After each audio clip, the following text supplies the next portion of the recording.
शाम का वक्त था।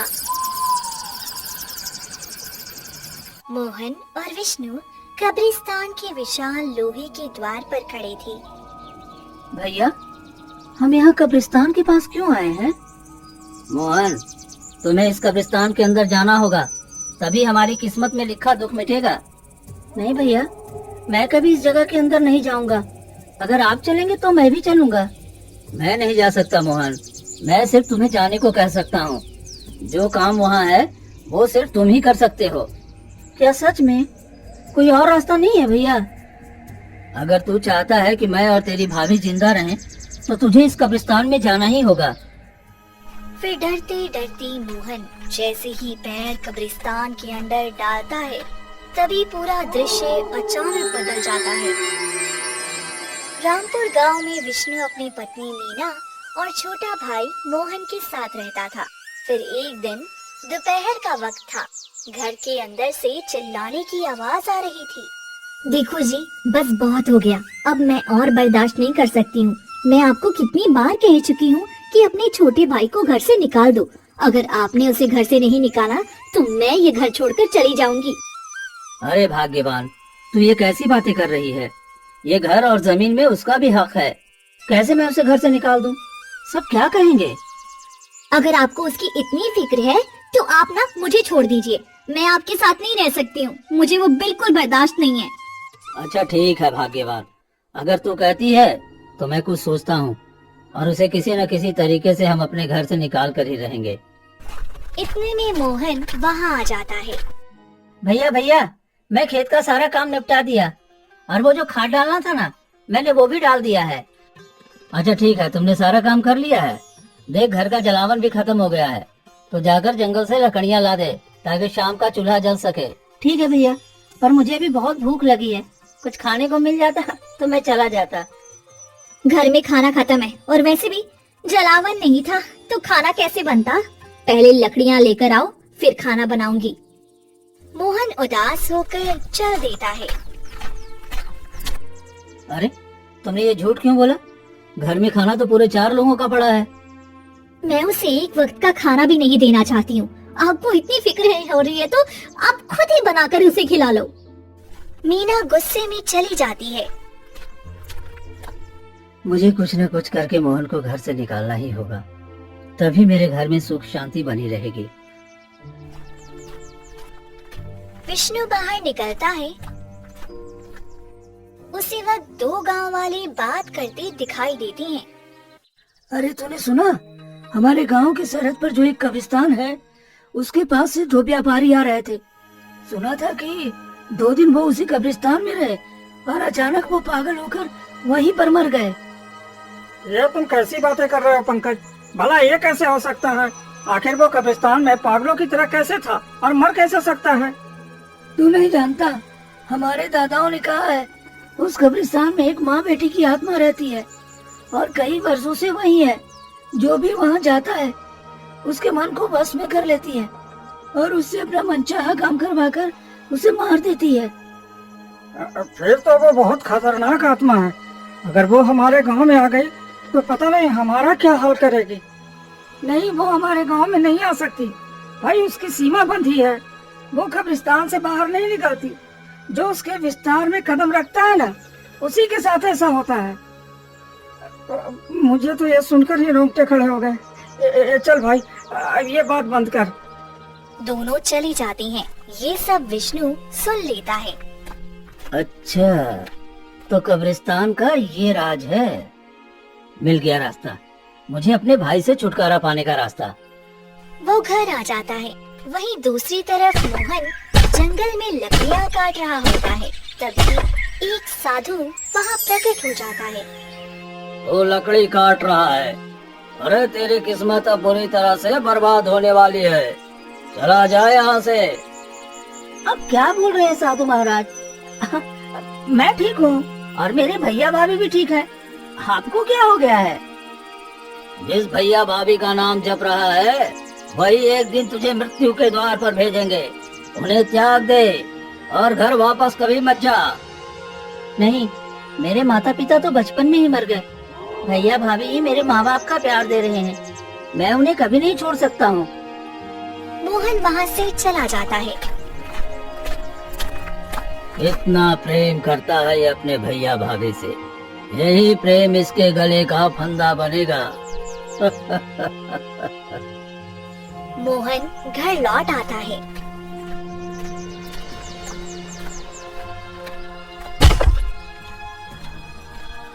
भैया ये देखिए, लकड़ियाँ ले आया हूँ। इस बार ज्यादा ही ले आया ताकि कई दिनों तक काम आएंगी। ठीक है, अच्छा किया। अब चल खाना खा ले, और भी काम है। मीना एक रोटी और सूखा प्याज रख देती है। भाभी सब्जी नहीं है, प्याज के साथ रोटी कैसे खा पाऊंगा? सब्जी खत्म है और खरीदने के पैसे भी नहीं है। अगर खाना है तो खा, नहीं तो भूखे रहो। मीना गुस्से में चली जाती है। मोहन तो बुरा मत मान, भाभी का स्वभाव बस थोड़ा तेज है। ले खा ले, और उसके बाद मैं एक काम बताऊंगा, लेकिन किसी से कहना मत। नहीं भैया, मैं किसी को नहीं बताऊंगा। बताइए ना क्या करना है। कल सुबह मेरे पास आ जाना। विष्णु कमरे में जाता है। क्या बात कर रहे थे? उसे कल सुबह क्यों बुला रहे हो? तुम हमेशा चाहती थी ना कि मोहन को खुद से दूर कर दूं, उसे घर से निकाल दूं, तो मैं सब तैयारी कर चुका हूँ। कल के बाद वो कभी हमारे आसपास नहीं भटकेगा। क्या सच में ऐसा करने वाले हो? बताओ तो सही। वो गांव वालों से सुना है कि गांव की सीमा पर जो कब्रिस्तान है, वहाँ जो भी कदम रखता है वो 2 दिन में मर जाता है। हम कल मोहन को उसी कब्रिस्तान में भेजेंगे, बस देखते जाओ। ये तो बहुत खुशी की बात है। मुझे बेसब्री से कल का इंतजार रहेगा। दोनों सो जाते हैं। उधर मोहन, हे भगवान, मेरे घर की हालत कितनी खराब है। मुझे ये सूखा खाना भी नहीं खाया जा रहा। पता नहीं भैया भाभी ने कैसे खाया होगा। मुझे और मेहनत करनी है ताकि उन्हें अच्छी जिंदगी दे सकूं। अगली सुबह होते ही मोहन उठ जाता है और विष्णु के पास जाता है कि इतने में ही जमींदार आ जाता है और जोर जोर से चिल्लाने लगता है। अरे विष्णु, अरे क्या कर रहा है? चल उठ, घर के बाहर आ। अगर तूने इस बार मेरे पैसे नहीं दिए ना, तो देखना मैं तेरी पत्नी को उठाकर ले जाऊंगा और उससे घर का सारा काम करवाऊंगा। तभी विष्णु घर से बाहर आता है। क्या हुआ जमींदार साहब, आप क्यों परेशान हो रहे हो? अरे तुम्हें याद नहीं है क्या? हाँ, तुमने पिछली बार मुझसे कर्ज लिया था और कहा था कि इस बार तुम फसल बेचकर मुझे सारा कर्ज चुका दोगे, लेकिन तुमने इस बार भी मेरा पैसा वापस नहीं दिया है। नहीं, ऐसा मत करिए, मैं आपके पैसे चुका दूंगा। बस हमें कुछ समय का मोहलत और दे दीजिए। मैं तुम्हें बस 2 दिन का और वक्त दे रहा हूँ। अगर 2 दिन के अंदर तुमने मेरे पैसे वापस नहीं किया तो देखना तुम्हारी पत्नी मेरी हवेली पर होगी। नहीं, आप ऐसा नहीं कर सकते हो। मेरी भाभी को आप नहीं ले जा सकते। मैं आपके सारे कर चुकाऊंगा, चाहे इसके लिए मुझे जो भी करना पड़े। यही सही वक्त है। अब मुझे थोड़ी प्यार से बात करनी चाहिए, तभी ये जाने के लिए उस कब्रिस्तान में तैयार होगा।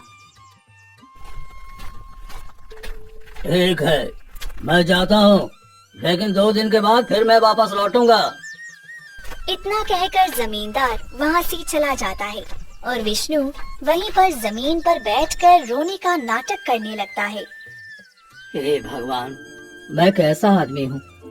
मैं अपने ना भाई का ध्यान रख पा रहा हूँ, ना ही अपनी पत्नी का ध्यान रख पा रहा हूँ।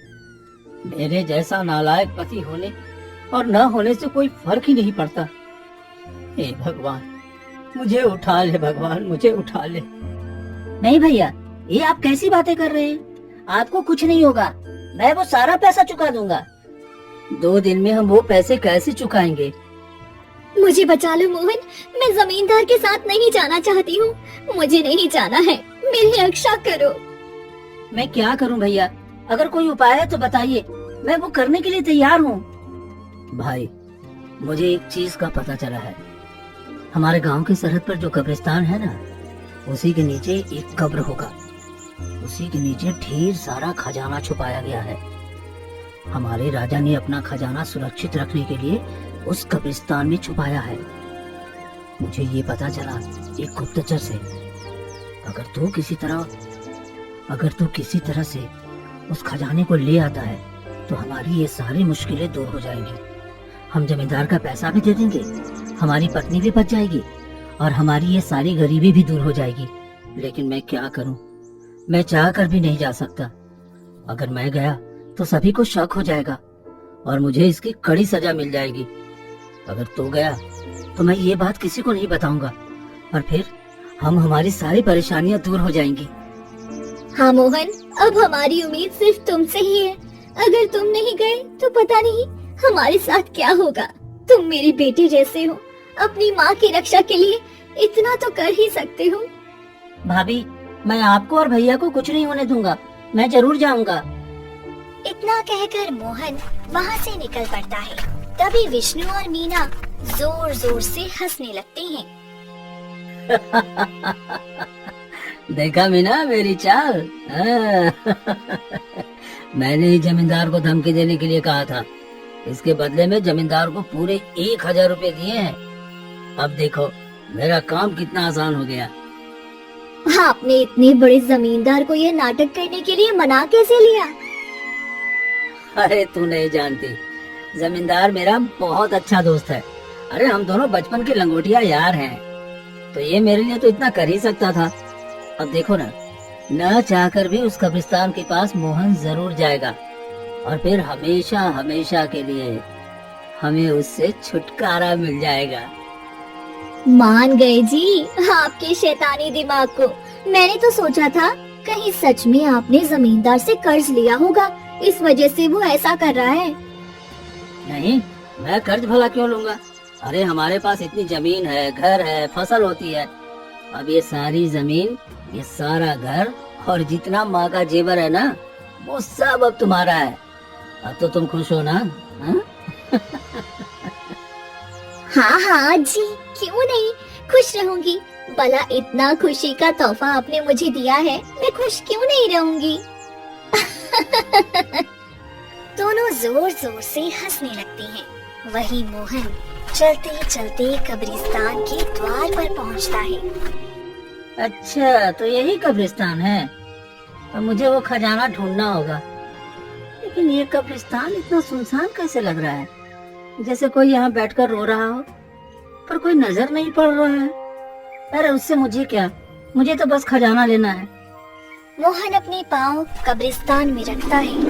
तभी तेज आंधी और तूफान चलने लगता है और सामने पेड़ के नीचे एक सफेद कपड़ों में बैठी लड़की फूट फूट कर रो रही होती है। अरे ये कब्रिस्तान में एक लड़की क्यों रो रही है?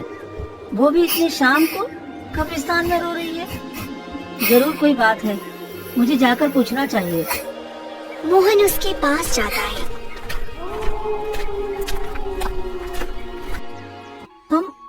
तुम कौन हो?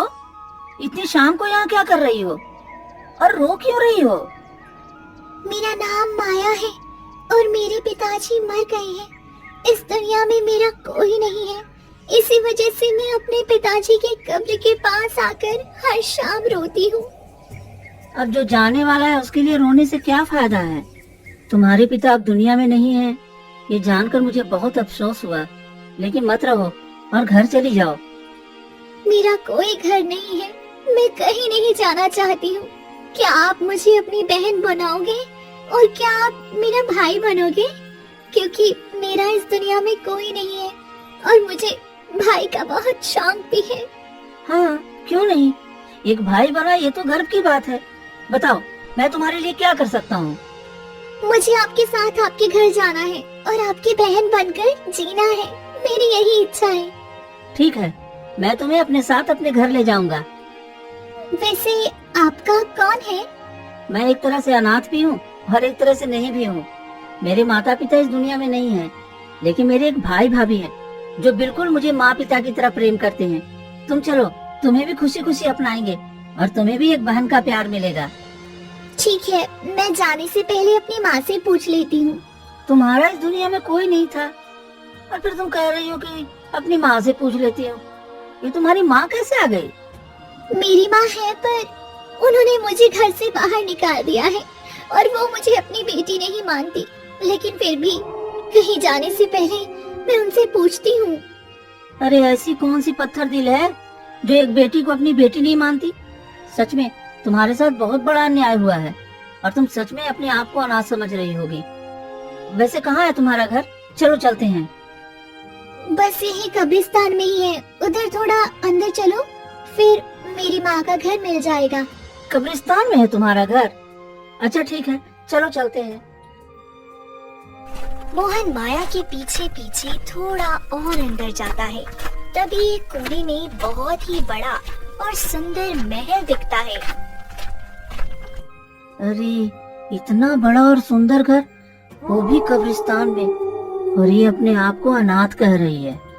भैया आप यहीं बैठो, मैं आपके लिए कुछ खाने को ले आती हूँ। आप बहुत भूखे होंगे ना?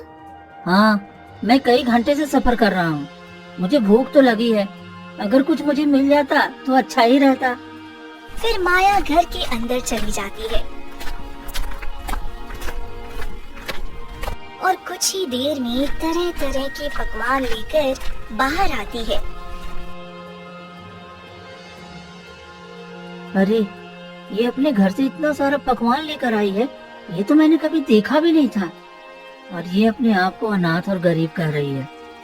अगर इसकी माँ से नफरत करती तो इतना सारा पकवान घर में लाकर कैसे दे सकती है? जरूर मुझसे कुछ छिपा रही है, मुझे इसका पता करना होगा। भैया आप यहाँ थोड़ी देर बैठी हैं, मैं अपना कुछ सामान लेकर आ जाती हूँ, क्योंकि मैं ऐसे खाली हाथ तो नहीं जा सकती ना आपके साथ। फिर कुछ ही देर में एक औरत वहाँ आती है।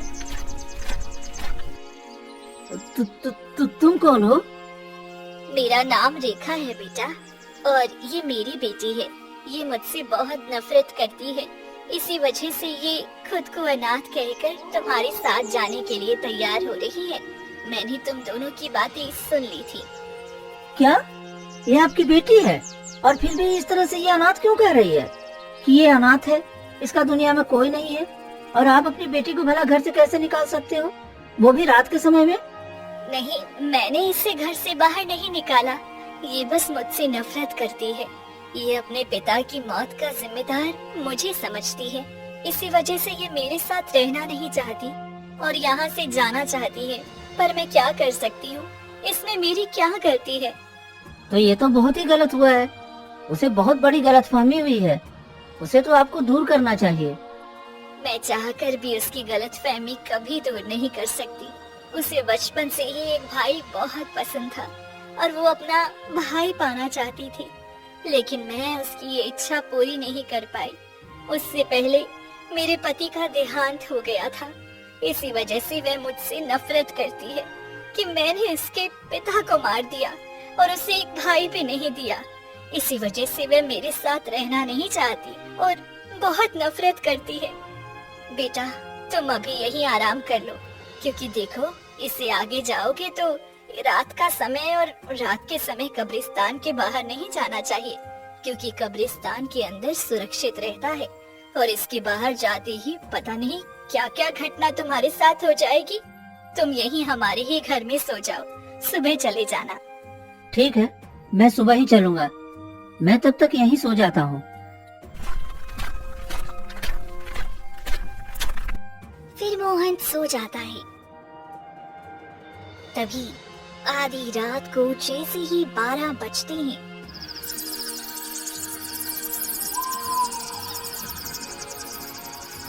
महल अचानक से गायब हो जाता है और रेखा और माया दोनों अपना भयानक रूप ले लेती हैं और जोर जोर से हंसने लगती हैं। हमारा बकरा फंस गया, अब तो हमारी इच्छा पूरी हो जाएगी बेटी। हाँ माँ, हमने जैसा सोचा था बिल्कुल वैसा ही हुआ। अब इससे हम वो काम करवाएंगे जिसके लिए हमने इसे भ्रमित किया है। अब बताओ माँ, हम क्या कर सकते हैं? जिससे कि हम इस कब्रिस्तान में नहीं बल्कि पूरे गांव पर राज कर सके। गांव में भी हम जाकर अपना खौफ सबके दिलों में जगा सके। चिंता मत करो बेटी, वो दिन भी अब नजदीक है। मैंने एक अघोरी से कहते सुना था कि गांव के पंडित के पास एक ऐसी काली शक्ति का किताब है, अगर वो किताब हमें मिल जाए तो हम सर्वशक्तिशाली हो जाएंगे और फिर हम जहाँ चाहें वहाँ जा सकते हैं। तब तो ठीक है, फिर सुबह होते ही हम इसे उस पंडित के पास भेजेंगे। चलो अब हम आराम करते हैं, थोड़ी देर बाद सुबह हो जाएगी, फिर हमें इसे अपना नया रूप भी दिखाना है। हाँ बेटी, क्यों नहीं।